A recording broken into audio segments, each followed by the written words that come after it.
آج کی آیت، تو کیوں اپنے بھائی کی آنکھ کے تنکے کو دیکھتا ہے اور اپنی آنکھ کے شتیر پر غور نہیں کرتا۔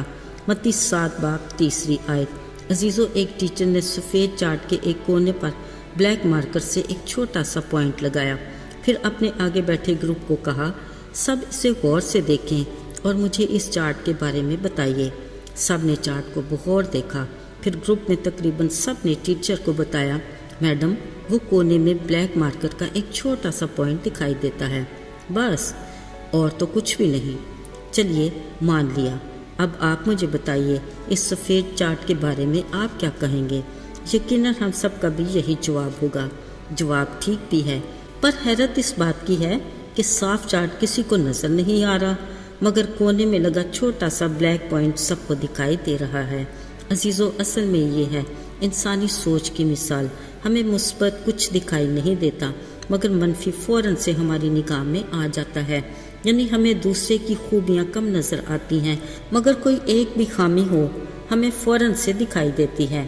یہ ہے ہماری انسانی فطرت کی اصلیت۔ اس کے برعکس ہمیشہ خود میں خوبیاں ہی خوبیاں دکھتی ہیں، پر خامیوں کو ہم درگزر کر دیتے ہیں۔ عزیزو، سچ بات تو یہ ہے کہ ہمیں اپنی خامیوں کی ذرا بھی پرواہ نہیں ہوتی، مگر دوسرے کی خامیاں ہمیں کسی پل برداشت نہیں ہوتی۔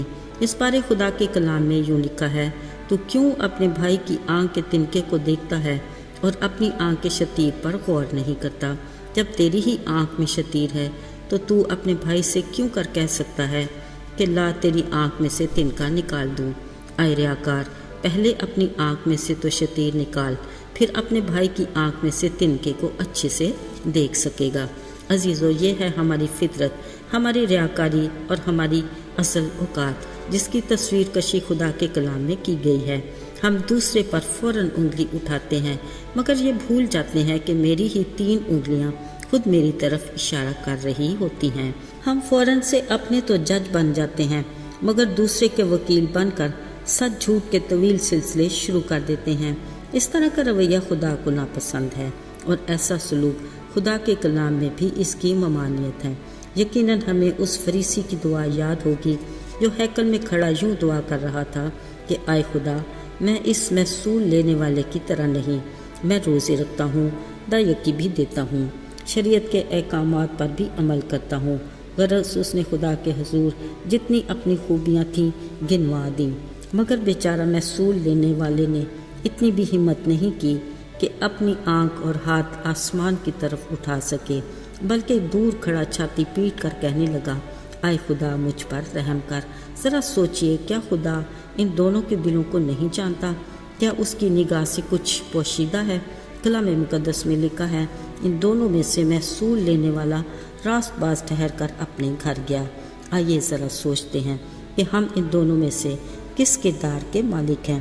یہ بھی خیال رہے کہ عادل منصف خدا کا راست باز کے لیے کیا پیمانہ ہے۔ عزیزو، اکثر اوقات ہماری زندگی میں ایسے مقام آتے ہی رہتے ہیں جب ہم بلا وجہ کسی دوسرے کے ساتھ اپنا مقابلہ کرتے ہیں۔ بہت کم ایسا اتفاق ہوتا ہے کہ کوئی دوسرا ہمیں اچھا لگے، بلکہ ہم ہر معاملے میں دوسرے کے مقابلے میں خود کو بہتر سمجھتے ہیں، جبکہ بطور مسیحی خدا کا ہمارے لیے فرمان ہے کہ دوسرے کو اپنے سے بہتر سمجھو۔ شاید ہم یہ بھول جاتے ہیں کہ ہمارا خالق جس نے ہمیں پیدا کیا، اس کی نگاہ سے ہمارا کچھ بھی چھپا ہوا نہیں۔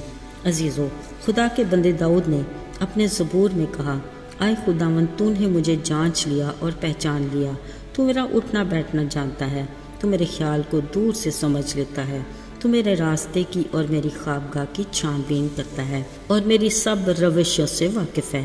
عزیزو، ہمیں اپنے خالق خدا کے حضور خود کو صاف شفاف رکھنا ہے، ہمیں اپنے اعمال کا خود حساب دینا ہے، ہمیں اس کے کلام کے آئینے میں خود کو دیکھنا ہے اور اس کی کسوٹی میں اپنی ذات کو پرکھنا ہے۔ بہتر یہی ہے کہ پہلے ہم اپنی آنکھ کے شتیر کو نکالیں، پھر ہم دوسرے کی آنکھ کے تنکے کو ٹھیک سے دیکھ سکتے ہیں، اور صداقت بھی اسی میں ہے۔ آئیے دعا کریں۔ اے ہمارے آسمانی باپ، تو جو آسمان پر ہے، تیرا نام پاک مانا جائے۔ جس طرح تیری مرضی آسمان پر پوری ہوتی ہے، زمین پر بھی، یعنی ہماری زندگیوں میں بھی پوری ہو، تاکہ ہم تیری برکات سے مستفید ہوں۔ اور تیری حضوری سے ہمارے لیے تازگی کے دن آئیں۔ یسوع کے مبارک اور بابرکت نام میں مانگتے ہیں، آمین۔